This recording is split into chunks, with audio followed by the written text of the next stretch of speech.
గత ఎన్నికల్లో టీడీపీకి సపోర్ట్ చేసిన జనసేన పార్టీ ఈసారి ఆ పార్టీకి మద్దతిచ్చే ప్రసక్తే లేదని, అత్యధిక సీట్లను గెలుచుకొని పవన్ కళ్యాణ్ ముఖ్యమంత్రి అవుతారంటూ వార్తలు చాలానే వింటున్నాం. దీంతో పాటుగా ఓటర్లను ఆకర్షించే విధంగా పవన్ కళ్యాణ్ తన అన్నయ్య చిరంజీవితోనూ అలాగే రామ్ చరణ్తోనూ జనసేన పార్టీ తరపున ప్రచారం చేయించే అవకాశాలు ఎక్కువగానే ఉన్నాయంటూ గుసగుసలు వినబడుతున్నాయి. అయితే అందులో ఎంతవరకు నిజముంది అనే కోణంలో ఆలోచన చేస్తున్న వారు చాలా మందే ఉన్నారు. ఇక తాజాగా ఆ వార్తలన్నిటిపై క్లారిటీ వచ్చే విధంగా పవన్ కళ్యాణ్ వివరణ ఇచ్చారు. అసలు విషయానికి వస్తే ఓ ప్రముఖ న్యూస్ ఛానల్ కు ఇంటర్వ్యూ ఇచ్చిన పవన్ కళ్యాణ్ జనసేన పార్టీ తరపున అన్నయ్య చిరంజీవి ప్రచారం చేసే అవకాశం లేదని, రాజకీయాలను అన్నయ్య నేను వేరువేరు కోణాల్లో చూస్తామని అంటూనే అన్నయ్య కళాకారుడు కానీ నేను కాదంటూ పవన్ కళ్యాణ్ చెప్పుకొచ్చారు. అది మాత్రమే కాకుండా జనసేన తరపున నటులెవరూ ప్రచారం చేయకపోవడానికి కారణమేంటో నాకు తెలియదు.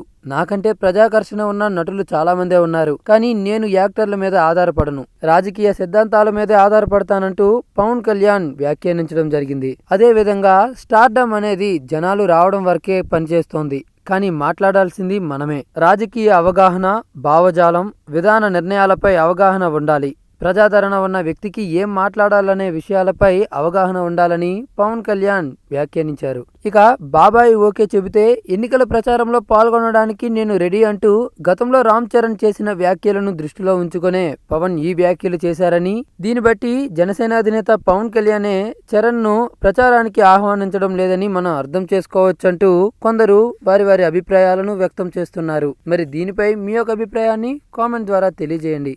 ఈ వీడియోను అందరికీ రీచ్ అయ్యేలా షేర్ చేయండి. అలాగే ఎప్పటికప్పుడు ఇటువంటి సరికొత్త రాజకీయ సమాచారాలను మీకు అందించే మా ఎస్ క్యూబ్ హంగామా ఛానల్ను సబ్స్క్రైబ్ చేయడం మాత్రం మర్చిపోకండి.